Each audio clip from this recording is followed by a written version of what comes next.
Now we have to take a different approach to apprentices. I would say they're a little bit softer now. Whereas back then, you had to really earn your spot. Like, you had to really earn everything. If you wanted to be successful and get an apprenticeship, even to get an apprenticeship was like a reward back then, you know. Oh, hey, I really want to do my apprenticeship. The boss will put you on a 3-month trial, and in that 3 month, you have to work your ass off to prove yourself. Nowadays, it's, oh, hey, mate, I want to be an apprentice. And they walk on site and they think that the world is going to give them apprenticeship off the shelf. But for me, I run it pretty old school, bro. What is success to you? I think it was a learn to love it experience. And there's always pitfalls that you can fall in, but then you've got no one else to blame but yourself. Number one thing if you're struggling is to catch other people about it.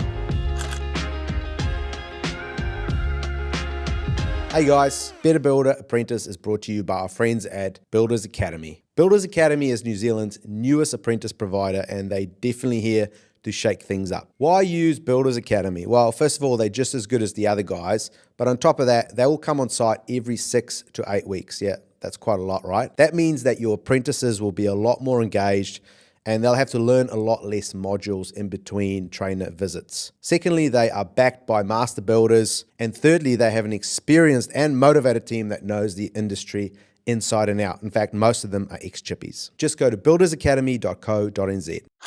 Well, thanks for coming on, Thomas. Yeah, man. Thanks for coming on for a bit of a chat. Going to talk a bit today about all sorts of things. We'll talk a bit about the apprenticeships and obviously you're an employer of an apprentice coming through one of Builders Academy's programs.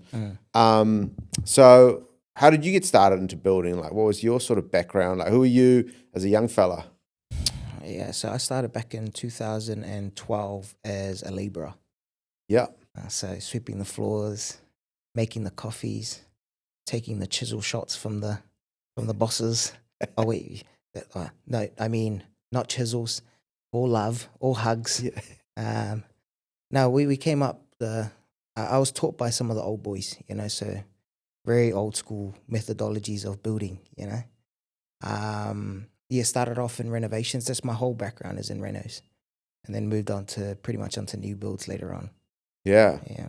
What was it? What was it like walking on site as an apprentice, as a young fella for the first time? So, like, how I started was I actually just walked onto a building site because back then it was really tough to get into the trade. It was really competitive. What year was that? 2012. Okay. Yeah. Yeah. It was actually because, you know, after the 2008, it was tough in the trade. The GFC and stuff. Yeah. Everything was still it was tough. pretty tough out there. So 2012, keen as I walked onto a site and I was like, hey man, I'm keen to be a builder. He just laughed. He looked at me and he's like, oh yeah, did you have any like boots or anything? And I'm like, nah. And he goes, okay, chuck me some boots. And he goes, you want to start now? And I was like, yep, okay. That's how I started, bro. Lasted about a week after you made me dig like about, 10-meter trench, bro.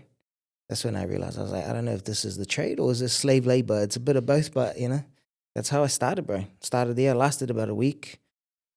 Went home and really had to figure out if building was really for me, you know. Then I went again to another building site. This was a renovation site. Walked onto there as well, and I said, "Hey, I'm keen to be a builder." After I went and re-earned my man points back home, bro. After I failed on that first week of digging that trench, and then went onto that building site, and this was with a company called Sealer Renovations. They're no longer around. Yeah. Yeah, I know of those guys. Yeah. So this was back then, and yeah, so they offered me a job, and that's how I started, bro. Yeah. Yeah, That's how awesome. the journey started, yeah. And what was the vibe like back then towards because obviously there's even pre-apprenticeship, right? You were just sort of just being a labourer at that point. What was the vibe like to the labourers, the apprentices on site compared to today, you think? Was it different? Yeah, I mean, it's a lot different now. I think now we have to take a different approach to apprentices. I would say they're a little bit softer now. I'll put that on video. Yeah. Say that. Whereas back then, you had to really earn your spot. Like, you had to really earn everything. If you wanted to be successful and get an apprenticeship. Even to get an apprenticeship was like a reward back then. You know, oh hey, I really want to do my apprenticeship. The boss will put you on a 3-month trial, and in that 3 month you have to work your ass off to prove yourself. Nowadays it's, oh hey mate, I want an apprentice. I want to be an apprentice. And they walk on site and they think that the world is going to give them, you know, an apprenticeship off the shelf. But for me, I run it pretty old school, bro. Yeah. I still keep it. I like to keep it pretty solid with the boys. Yeah, it's definitely a bit different, eh? Like, do you think there's a little bit more entitlement now that is sort of like expect? Yeah, a little bit more entitlement now. A lot more wokeness in the trade now. Yeah. What, you can't say certain things? Can't say certain things. But I feel like the building site's like the last sort of spot left on earth where Yeah. you can almost still get away with just being normal And there's still a few companies out there that are still like that. Yeah. I think we're one of those companies. So if you're looking for an apprenticeship and you're coming to me, then just know that we're still the same. kick it old school. We kick it old school. Like to keep it old school.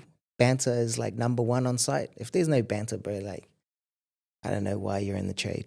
Yeah, you for gotta sure. be, if you're gonna be able to dish it, you're gonna have to be able to take it, you know, Yeah, especially in the trade. So, we like to keep it old school, bro. yeah. 100%. No, I know what you mean. Like I like that approach. We kick it pretty old school in this office as well. Dan, our local Zoomer here, he gets it Yeah. as well. But he's good. He's not like a normal Zoomer. He's one of the good ones. Yeah.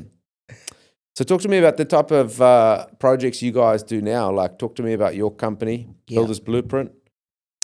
What do you guys focus on? What sort of clients do you guys work with? Yeah, so for us, we focus on families that we do a lot of legacy builds. So for us is we want to build homes for families who've had their houses in their families for a long time, and they want to hand it over to the next generation. So we focus on generational builds.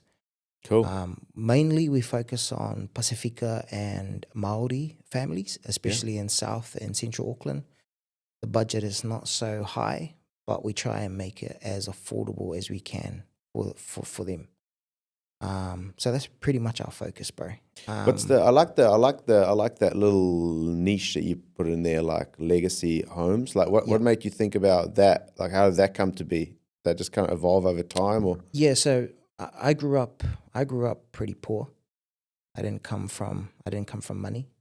So when I got into the trade and I saw what the trade was like, it's very transactional, the trade, which should be because it's a business. But I saw that there was a bit of a gap there in the market for me, where I could fill that void, to be able to provide the service to, like I said, families, like people like me who was an immigrant, came over, we don't have much, and to try and make it as affordable as I can. I didn't know. The word there is affordable, not cheap. Because people confuse the two. But the reason for legacy is because of families. Because I grew up in a massive family, so I always used to be around big families and our culture. You know, I'm Pasifika, I'm Samoan, and my father's Greek, which is a bit of a it's a bit of it's one end of the world to the other end of the world. Yeah. Good. Interesting mix. Yeah. So my vision behind the business is legacy builds. You know, we create legacies one home at a time, and the mission is to protect that legacy. So you give us something to build for your family, we build it for you, and you leave it for your children. So we don't take on work for people like the likes of Remuera and all those high-end builds. I mean, I'm not saying no. If there is one out there, we will take it. But you can also build a legacy home in Remuera as well? For Remuera, yeah, that's right. But like I said, I focus on these communities out south and central Auckland, yeah. So your mum's Samoan? Mum's Samoan. Dad's Greek? Father's Greek. But he moved from a place called Samos to Samoa. So he just replaced the S with an A. Yeah. Yeah. Keep it simple. Wild dude, yeah. So how did he meet your mum? So my dad was in a trade as well. Yeah. And he was typical Greek man, blowing up things. So he was doing like dynamite, you know, he used to blow up, you know. Right. Yeah. So he came over to Samoa as a terrorist and blew up all our quarries. So. Yeah. And then met my mum. Yeah, that's pretty much how they started. Right. So you worked in the quarries there? Yeah, worked in quarries back home. And he pretty much, yeah. That's how they met. Yeah. Cool. Yeah. That's a cool story. Yeah. And then, so do you have some of that Greek in you? Probably just my face. Yeah. So I had to get the better. Yeah, So that I love it. so that people recognize that I am Samoan. Nah. Yeah. Nah, but I grew up in Samoa, bro. So Yeah. I grew up there, moved over here in 2003. But yeah, like I said, we came over. I always wanted to be in the trade. Always wanted to be a builder. And I always wanted to provide the service for people. Yeah, like I love myself. it. Yeah, I love that why behind it, I think that's powerful. yeah, I think people miss that. Like you say, it can be very transactional. yep, Builders often, they're very good at the logical side of it. yeah, But there's definitely like that why behind that. I think their clients also care about in the end Yeah. of the day. yeah, Because if you only, if the price is the only piece of information you can give someone, that's the only piece of information they're going to use to choose you or not choose you. yeah, But if you give them a whole bunch of other reasons to choose you, then it makes it easier to for it not just be about price. yeah. And I think like a lot of people choose work based on price, or but for us, we would turn. I would happily turn away a job if I don't like you. I have to like you, and you Yeah. have to like me. We're gonna spend sometimes 3 months, 6 months together. Yeah. If we don't like each other, there is no point in us working together. You're gonna give me your money, and you're gonna hate me at the end. And I'd Yeah. rather you say nice things about me when you see me. Mm. So I'd rather turn away a project if we don't like each other. And why are you so like is that because you've had scenarios in the past where you've worked with someone you didn't like, that you didn't vibe with, and then Yeah. it just wasn't enjoyable? Yeah, because the whole thing behind legacy is also reputation, and I have to guard our reputation. That's really important, especially in the trade. You can do 1,000 great jobs, and you do that one bad job, and then all of a sudden you're a bad builder. Yeah. So for us, reputation is really important, especially in what we do. Our community, especially the Pasifika community, news travels faster than CNN, mate. So you gotta be you gotta be careful how you treat our people, because it just spreads really fast. So for Yeah. us, reputation is really important. So that's what I mean. If we don't vibe and we don't like each other, and there's no synergy there, brother, Yeah. I'd rather turn the job down and Ain't gonna work. yeah, ain't gonna work, bro. Yeah. So it's not just based on price. I think for us, it's the value that we provide, and it really ties into that purpose, bro. I'm really purpose driven. I'm not driven by, a lot of the companies are driven by margins and markup on everything, and that's not us, man. We're driven by purpose. We're driven by this why behind and the vision behind the legacy. So, yeah, that's why we do what we do, man. Yeah. I love it. I think it's great. I think it's going to give you longevity, and that reputation side is people can see, people can smell Yeah. when it's all about the buck, or whether it's whether you care. Yeah, like the ones we're doing now, like all the builds we're doing now. I mean, any of our clients, because before I even start the build, I always ask our clients, hey, at the end of this or during it, can we tell your story?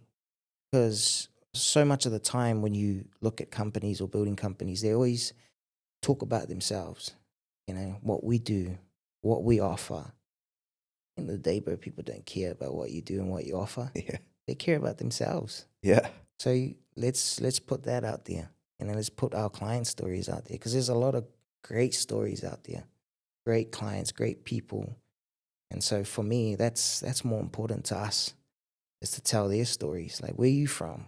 How did you get here? Why are you doing this? Who are you leaving this for? I think those are really important. Yeah. I think that's awesome. I think it's good. Yeah, it's smart, Thomas. You're smart. I think you got it. Talk to me about your structure of your business. So, have you got your internal team? Do you use subcontractors? How big is the team? Like, who works in there? Who does what? So when the company started to grow, I moved into the labor only scene. I think like every building company, when they start out, they think that, that's where the money's at. I'm gonna grow a big ass team. So I had the big office over in Mount Eden there with I had the Sparky there and my plumber, we all worked together in one office, and I thought, man, I made it. Mama, we made it. And had the company cars, had 23 guys, and mate, I was stressed up to here, bro, you know? So I had 23 guys on wages at one point, and that was the worst time in my company. This was like just 3 years ago. Then I decided to just shrink it down, cut a lot of those big overheads, and now I run it pretty lean. I have a home office now. I've just recently hired an in-house QS, so I've got my own quantity surveyor in-house now, which is really good, really helps with the pricing. And then the rest is just all in-house. I've got my own builders now. We've got about 7 of us now. 1 QS, so that's 8 all up. And a lot of subbies. But our team is pretty tight-knit. I'm pretty picky now on who I bring on board because, like I said, it ties back to that reputation. Yeah. And also how we want to give that service and that guarantee. So for us, my Sparky, my plumber, my roofer, waterproofer, Tyler, I used to go to school with a lot of them. So we go right back to West Auckland, Avondale, where we grew up. Love it. Yeah. And now, so it's a pretty tight-knit team. Yeah. I was going to say, Avondale's not really West Auckland anymore, right? Oh, really. mate, don't say that. Hey, Vondelez, West It's like Auckland, city bro. fringe. Yeah, it's central now. Yeah. Yeah, I was just thinking Avondale now. Avondale's not really West anymore. But yeah, it's pretty central now, eh? Yeah, it's the city spreading out. Yeah, no. I think that's good, eh? So what's your sort of like approach to like leadership and team culture? What's like, how do you kind of like to set the vibe? For us, it comes back to Bible principles, bro, for leadership. That's what I believe in. Yeah, and what are those? So for us, leadership is honesty and loyalty, and treat others how you want to be treated. That's it. There's no secret to leadership, bro. For me, if you want someone to do something for you, you treat them the way you want to be treated. And they'll do what they need to do. Yeah. And if that person there is not performing or not doing what you need them to do, then they're not for you. So it's really just keeping that type of energy around you. People who are all on the same wavelength of the vision. Because everything stems back to the vision. The vision is right. Everyone else that comes on board, they just need to follow that. And if they don't follow that, yeah. See you later, mate. How many of your staff are like Samoan, Polynesian? Pretty much the whole team. The whole team? Yeah. And Samoans like to have a good time, eh? So like, how do you get them to get any work done? Well, that's why I hire Tongans. Yeah. So I'm the only Samoan. The Tongans come to the work. The Tongans are solid. Yeah. Shout out MMT. Shout out. That's good, eh?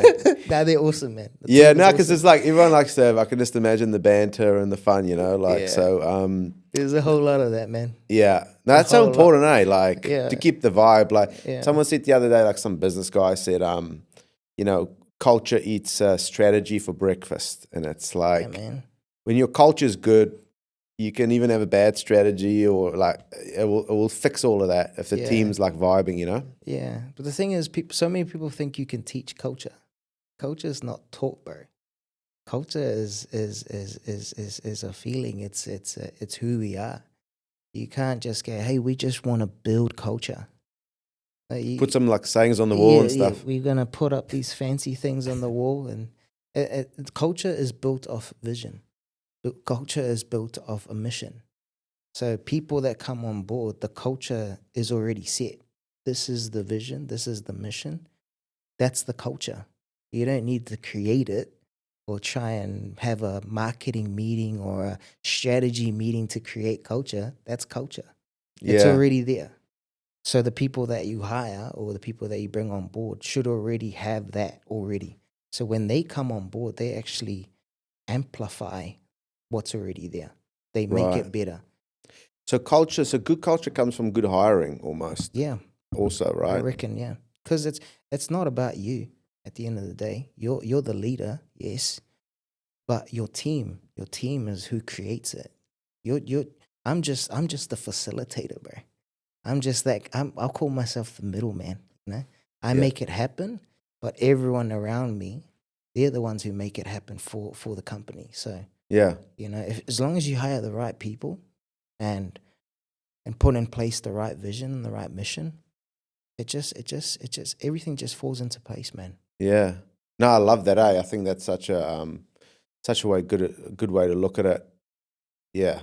Mission. Talk to me then about the crew mix. So how many guys are qualified versus not qualified, apprentices, that sort of thing at the moment? So far there's 3 qualified, 2 licensed, or sorry, 3 licensed, and I've got obviously the young fella who's with Builders Academy. He's on his way to being qualified as well. Cool. I've got another guy who I'm actually trying to convert over to the good side. He's currently on the bad side, so we shall not say that name. Yeah. But yeah, I'm trying to get him on board as well with Builders Academy. Yeah. So how does so let's talk about that a little bit. Like obviously you've had people with the other guys, you've had some apprentice through Builders Academy. What's been your experience with them? What's been the biggest difference maker for you in terms of the how your apprentices are supported? Yeah, so yeah, that's a good one. So with Builders Academy, I think they're a lot more proactive, you know, and the apprentices get a lot of information, and you can call up the advisor anytime, and they're able to just give you the answers that you need, and they're constantly coming out to see the guys, which is really good because It's like every 6 weeks or something yeah, like yeah, that, right? they're out there, you know. Sometimes for me though, it does get a bit annoying because I'm in the pushing a project, and then they're like, "Hey, we're coming over to see your apprentice today." I'm like, "Damn, I've got to stand these trusses today, and guy better hurry up and do his books," you know. So, but it's good. It's good to have that constant site visits, and I think they're so proactive that it really helps to push the apprenticeship along. Because I always tell my guys, like, once you get qualified, that's when you really start to learn. Because you get your books done, get qualified, go out to the big world. Yeah, yep, mama, we made it. And then you go, hey, actually, I've got this whole other side to learn now. Got to learn about, if you want to start a business, you got to start learning about business. You got to start learning about leadership. You got to start learning about, you know, whatever else you need to learn to create what you need to create. But yeah, once you get qualified, that's when the real learning starts after that. So Yeah. it's really important to get through it. You know, try and get it done within that 3-4 year period and get it over the line, and then start running some big sites and take some licks in the trade and learn. Yeah. You know? So what do you think makes like a to go back to the apprentices, like what do you think are some of the categories can't get say that word. Yeah. What are some of the elements that makes Characteristics. yeah. Is that the word? I know, I just find that word, I just can't get it out. Yeah. What are some of the elements that makes like a good apprentice? Like what's like the some of the ingredients that makes a good apprentice? I think there's only a couple. Transparency and consistency. I think for me those are the two big ones. And then the last one is honesty. I think as long as you have those 3, for me, Yeah. you'll make a What do you good mean by transparency? Like elaborate just keep on that. it real. Keep it real. Don't lie about where you're at. There's a lot of apprentices now when they're looking for work. You go, how long you been an apprentice? I'm a 3rd-year apprentice. I've been running sites since I was blah, blah, blah. They turn up to site, you put them there to run a little job, and they don't even know how to read a plan. So keeping it real, being honest is really important about where you're at. Because sometimes on your books you say you're about 70% complete, but in reality your practical skills is not there. And we tend to forget that building is practical. It's not just theory. Yeah. Theory may be great, but you still need to know how to put up a wall, you know? So it's really important to be honest about where you're at. Yeah. And be transparent with people. Just keep it real.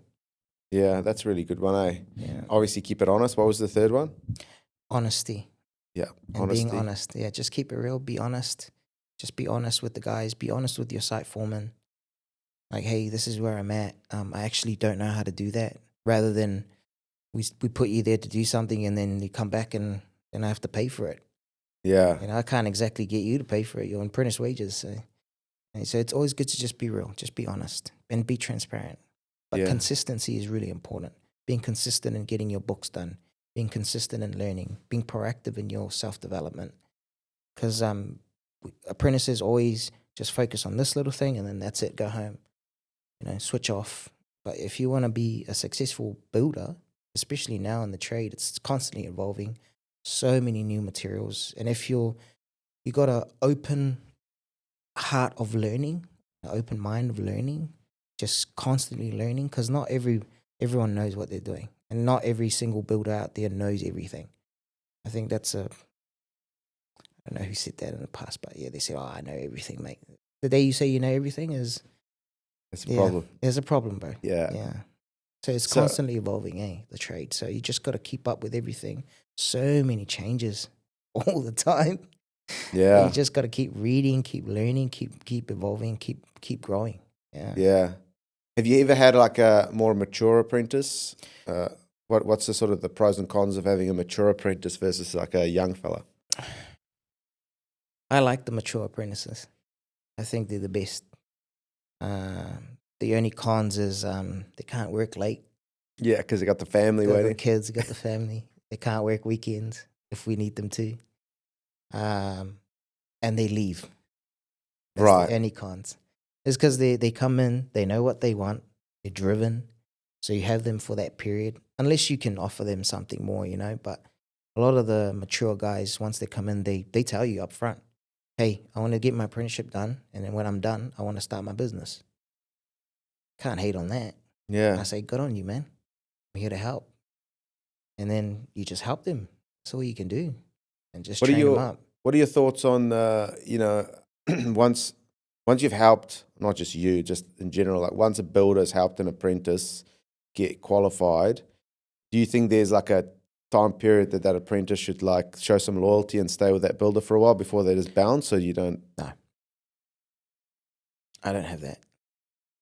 I would like for them to stay a year after they're done, but no, I don't have that. If they don't want to stay, then cool. Yeah. Stay. I'll offer you what you need to be paid, pay whatever your industry rates are at the time or your experience, I'll pay well. But if my guy says at the end of his apprenticeship, hey man, thanks for everything. Like, good on you. Fly, puppy, fly. Yeah. Good luck. Yeah, good luck. All the best out there. Spread your wings. Come back when you see it's not greener on the other side. Yeah. Nah, it's tough. Yeah. How about builders like going out on their own so quick? Like, what do you think about that? Like, because I assume you had some misconceptions before you started your business about what it is to run a business. But what do you think about that?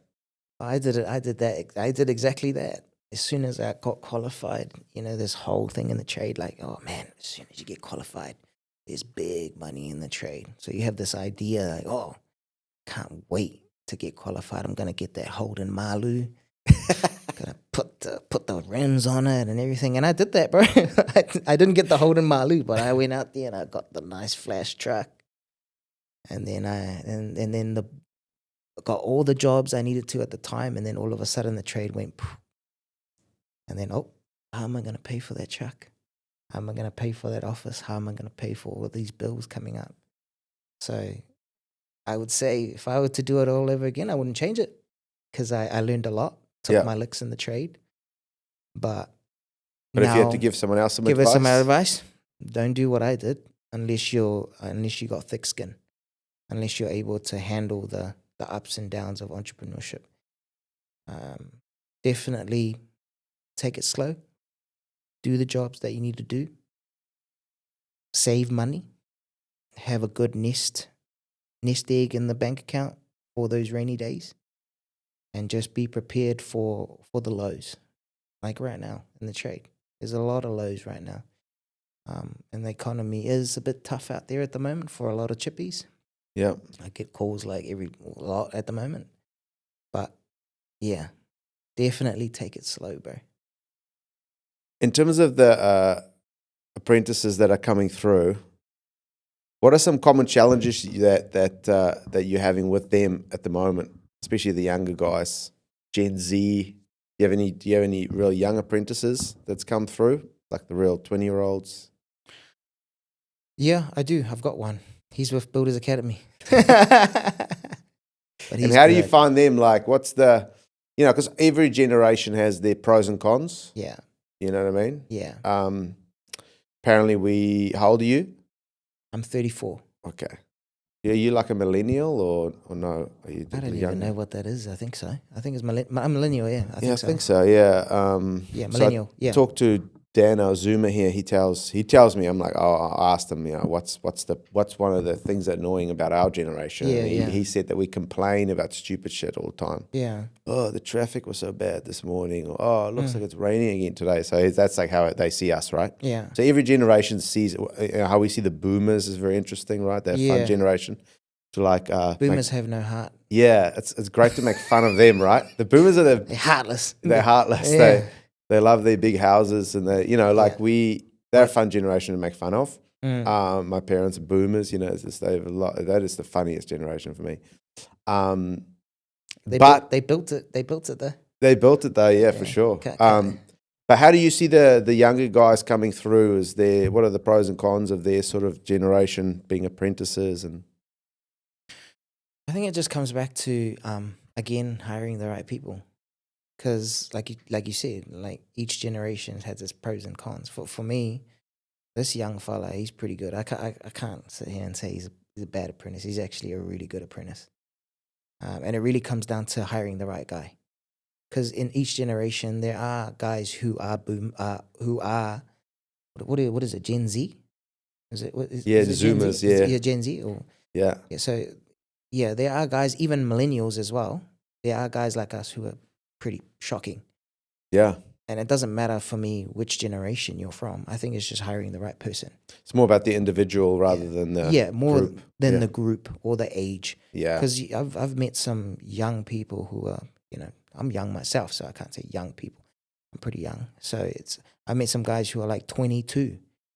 And then I talked to him and I'm like, this guy's got a 40-year-old soul in there or something, He's just very mature. I think it's just based on the upbringing. Some people have really good upbringing, good parents. So it's just looking for the right people, bro. So yeah. So in terms of, people that listen to this podcast are generally like apprentices, maybe they're thinking about becoming an apprentice, or maybe they're kind of almost close to being qualified, right? Yeah. And they're thinking already like they're going to go start their business. Yeah. When you, if you can look back when you started originally, like what are some of the sort of mistakes you made?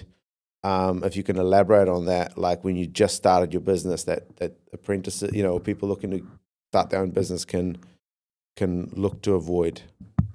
Avoid the toys. Avoid the toys early. Yeah. Avoid IG, instant gratification. Avoid that at all costs. Just start slow.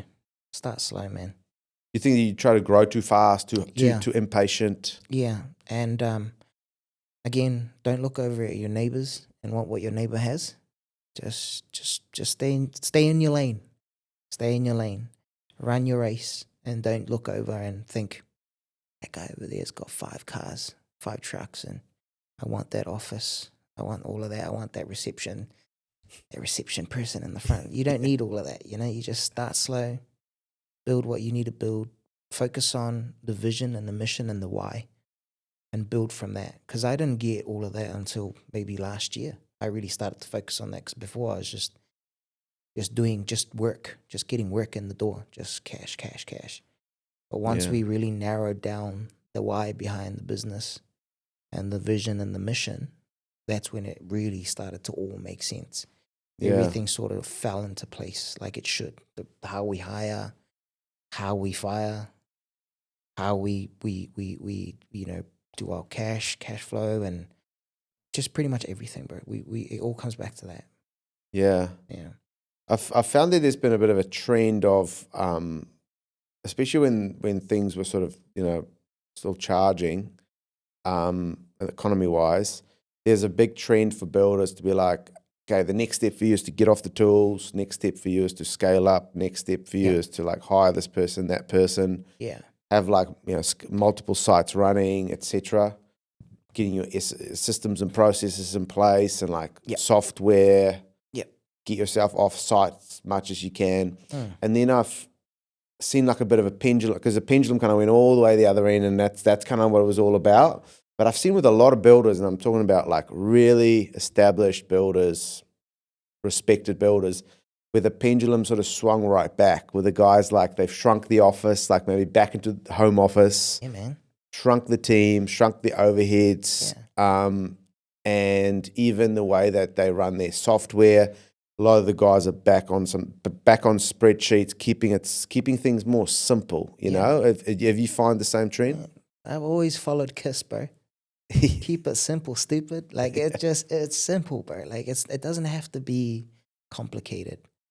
Like I said, I'm real blessed to be able to be in a position now where I'm able to hire this guy in house now. You know, like having that person who can The just QS? price the QS. Yeah. Having him on board. Shout out Gaza.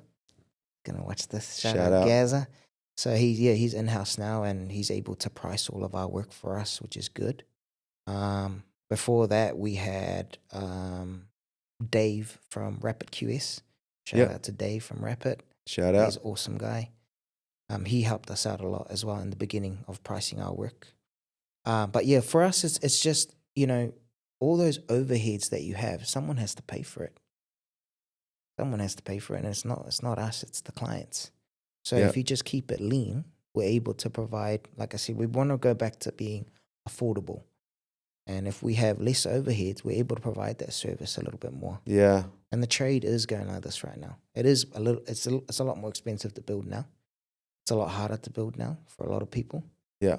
And so that's pretty much why we shrunk it back down, man. Just keeping it simple, keeping it lean, running it lean. Less cars now. I've only got the 2 vehicles now running, and I'd rather just put more money back into the builders. You know, instead of us having all these cars, I'll say, hey, instead of getting you a car, I'll just pay you a little bit more. Yeah. And that's keeping it simple once Keeping again. it simple. The builder's happy. He gets more money in his bank, and we just keep it like that. Just keeping it real simple. Yeah. To the way it used to be, you know. When I first started, it wasn't for me.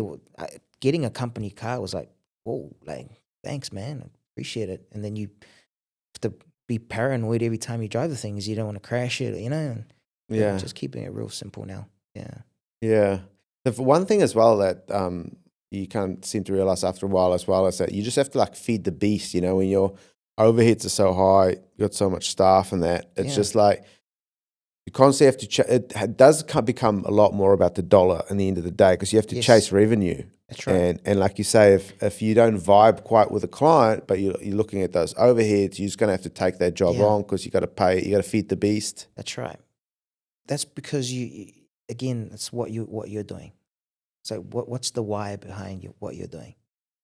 So if you're focusing on getting that Ferrari, then feed the beast. You know, as much as you can. Become a developer and feed the beast. But for us, we're not trying to feed the beast. We're trying to feed families. Yeah. So for us, it just goes back to that. That's where it comes back to. And I don't think I'll ever, knock on wood, drive one of those, and I don't want to.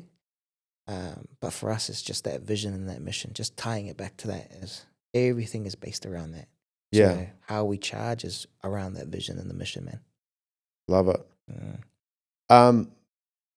Building doesn't always go to plan. Yeah. Shit goes wrong. Obviously, the market shifts. A lot of builders are, you know, like the success of them becomes like their identity a lot of the times. You know what I mean? So then when the market shifts and they have to sell the Ranger, you know, it hits their identity, and that can really like knock someone off. Yeah. Off kilter.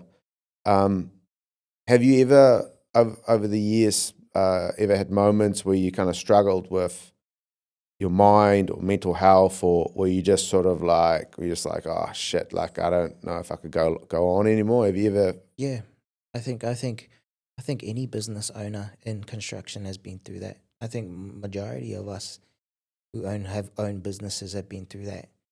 Once you get that office, once you get the nice car, it's pretty hard to go back down to having a van or going back to that simple, you know, simple lifestyle when you're too busy hanging out in Ponsonby, hanging out with the cool crew. Yeah. And then what are they going to say? What are they going to say about me? How are they going to see me? Or are they going to think I don't have enough money? And yeah, it is hard. And I think that's what I mean about how you start off slow.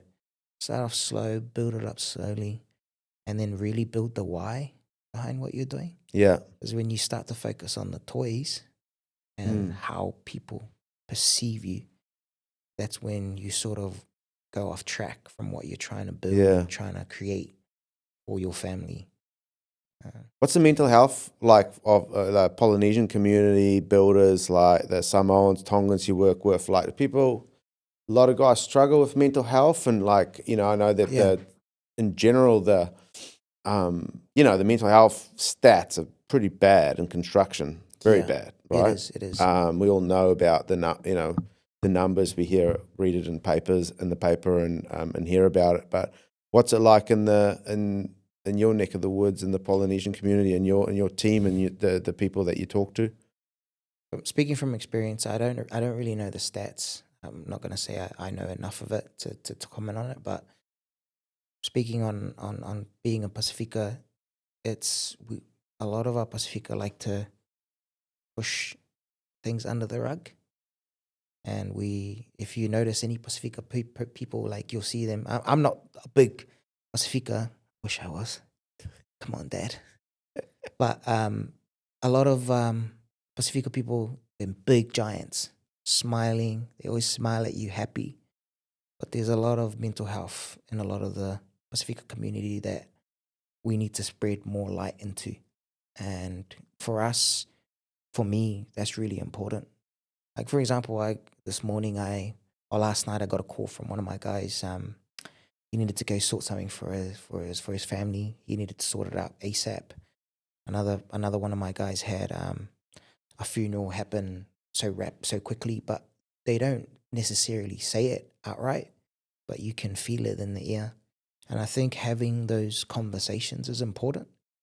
Now, coming up old school in the trade, that's the tough part of finding the balance between, do we talk about this or do we push this under the rug? You know, and I think for me, talking about it is important. And I'm pretty straight up with the guys if there's something wrong or whatever they're facing at home. But I had this discussion not too long ago with another business owner, and I said to him, how do you deal with like mental health and then performance at the same time? How do you find the balance between, is that mental health or is that just being a pussy or something? Just taking the piss, you know? Yeah. And so there is a line. Yeah, there is a line. And I think having those conversations is important. And having, like I said before, keeping it real, just having those real yarns, just be straight up. Like, bro, are you all good? Like, what are you up to? What are you going through? You know, and if you just communicate with each other and just keep it out in the ear like that, I think that's the way to cut out mental health. And just, nip it in, get rid of it, really. Just talk about it more. Just talk, yeah. Yeah, just shine light. It's kind of like nothing, you shine light on the darkness, right? Darkness can't exist in the light. It can't, yeah. So the more you talk about it, that's kind of good. I mean, just going, asking guys, bro, you all good? And then follow up with like, nah, honestly. Yeah, tell me, are you like, good? bro, you all good? Like, not the... Because the first thing they're going to say... Are you all good? Not the, are you all good? Yeah. Because New Zealand has, are you all good? There's different levels to, Yeah. are you all good? Yeah, exactly. So you got to ask it in the right way as well. So yeah, I think, like you said, having those conversations, those tough ones too, those tough conversations is important too. But we have been talking to a lot of different community groups about it as well, to see how we can, some of the guys might want to just not talk to you necessarily because you're the boss, Yeah. And they don't want to share too much with you. So we always offer like, hey, bro, this person you can talk to if, you just want to have a yarn with someone, and here's the number and you can call them and have a yarn to them if you need some help. Yeah. Yeah. What have you done personally to, when you go through funk, everyone goes through a funk. Yeah. When you're in business, and almost like, and it's just small things, positive or negative. Sometimes you just need like 2 or 3 little baby wins in a row, and then then you're going, but then sometimes you just need sort of like 2 or 3 things to just go wrong at the same time to kind of put you in a bit of a funk. Like, and sometimes you can be in a funk. I know me personally, I can be in a funk for like a couple of weeks, few weeks, What do you do? Is there any sort of practical things that you've done to kind of snap yourself out of it, or self-talk, or like just go do something else, or what do you do? Well, for me, I nearly lost my business. I nearly went bankrupt not too long ago. That was pretty rough. And that really put a strain on the mental health. Yeah. And the way out of it for me was I just trained. That was it. I just trained. I went to jiu-jitsu, wrestling, and I just knocked it out of me. That's it. Just get in there, dive in, and just focus on one thing at a time. Like another friend of mine who's currently going through it right now, and it's no secret in the trade that people are going through it. And like I said, I like to keep it real and just talk about these things. And a friend of mine, he's finding it pretty rough at the moment. And I said to him how I got through it myself was, like you said, one thing at a time. And I focus on that one thing for that day. And I do it well. That's one win for the day. And then the next day, focus on another 2 things. And then just build it up until I get some sort of compound effect going, compound it over time. 1 win, 2 wins, 3 wins. Next thing you know, you've got 10 wins now in that week or those couple of weeks out of the funk that you're in. And I found that training was my outlet. Because before training, it was alcohol. I was turning to the alcohol a lot, just drinking. And, you can't hope to get out of the shit that you're in by just keep doing the same shit, You got to get out of it somehow. And that's the only way I found to get out of it. And then educating yourself. Sometimes you're in the funk and you're in the shit because you just don't know enough. So you need to focus on your self-development. So why are you in the situation that you're in? And you got to identify those issues and fix it. And then you get out of it. But if you just stay there, you can't hope to get out of the shit that you're in if you just keep doing the same shit. Yeah. So, yeah, I think that's so. Sorry if I said, can I say shit? Yeah, you can say shit. Okay. Well, the same things. Things, yeah. I think that's so true. I think it's also like that's a big part as well. Like sometimes as a business owner as well, you're just not good at something as well, and you feel a little bit sorry for yourself for a little bit. And, man. And then you just sort of have to just realize like, hey man, the only way through this is for you to actually just get better at this. There's actually no other way than just to just get better at this. And that's it. And don't be so proud to ask for help, man. Like if you don't know what you don't know, you just don't know. And builders, you don't get taught business. I think builders are terrible businessmen. That's why you have to learn business. And I paid to learn business. I paid lessons the hard way through the losses, and which I think I should have just went to school earlier. Yeah. But I ended up paying for courses. I went to courses, night courses during the day, speakers, and just kept paying for self-development. And that's how I got to where I am today with the business. Yeah. And I'm not saying I'm in a position now where I'm cruising and I have a boat or anything like that and a big house, not yet. But I think self-development, constantly learning, constantly asking people, watching Better Builder. There's some good tips on there from people, and just seeing the people that have done it before you, and don't try and reinvent the wheel. Just focus on the mission and the vision. But the systems are already there. People already have great systems, and you just have a look around you and go, how is he doing it? Yeah. How did he get there? It must be a blueprint somewhere. And Kiwis don't really share that blueprint unless you pay for it. Or you have a guy that's already doing it that you can talk to, So just reach out and talk to someone. And a lot of times it's for free. A lot of times you pay for it. It's just like I said to the guys in the office the other day as well, like the times in my business where I've had the most exponential growth were at a period where I spent more money than I was comfortable spending on some level of improvement, on development, on learning new things or whatever. That's it, man. And delegating. Like when did a builder do marketing, bro? You don't know anything about marketing, mate. Like, just find someone who you can trust to handle that side of the business, and pay. Stop trying to know. hold on to that. You may spend 10 grand here, but that 10 grand is going to go and make you an extra 100 and something grand. So Yeah. if you start thinking like, shit, I'm sorry, thinking I'm going to only spend this much, and then, once you spend that money, you should be able to get that money back through. Yeah. But you can only market what's real. You can only sell what's real, what's already there. You can't sell something that's fake, or people can feel it when they talk to you and when you come out and you meet them.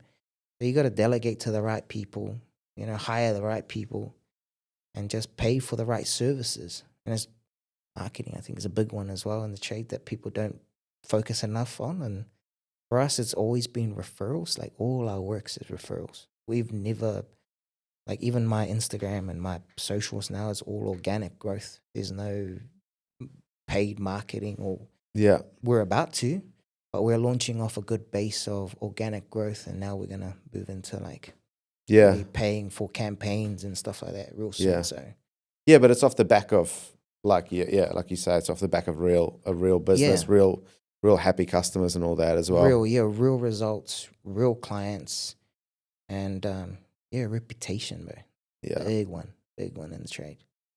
Thomas, been good chatting, man. I feel like we could chat for a while. Yeah. But our times just come up. But before I let you go, what's sort of a last piece of not advice, but maybe what you've learned in terms of, like, when we come back to that apprentice, the apprentices in your business, how you could best support them. I assume how you supported your apprentices, like when you a few years ago versus now, is different. You've probably learned along the way of how to best support them and get the most out of them. Yeah. What advice do you have, or for other business owners, or what have you learned in how to better support your apprentice through their apprenticeship? Yeah. Give them what they need. Give them what they need to grow. Don't be the boss that holds them back. Let their light shine, bro. Like, teach them what they need to learn. Help develop their skill. Push them to get their book work done. That's really important. I push mine a lot, and he knows it. I'm like, every 20th of every month is when I pay my bills. Then I come as the tax man to collect your lessons, mate. Yeah. I come into site. I'm like, where we're at with your book work, and we go through it together. And he goes, oh yeah, I've done this much. Or so definitely do your book work is a big one, but give them what they need to grow. Yeah, don't hold them back. I think that's great advice, and I think it's good as well to just be on them, once a month, just make sure that they're tracking along as they should. Yeah. And so I appreciate you coming on, man. Thank you, Barry. This is a good chat for me. I really enjoyed this one, and I think a lot of people would have found this one really entertaining and also insightful as well. So appreciate it. I hope so, man. Thank you, bro. I appreciate it, brother. Cheers.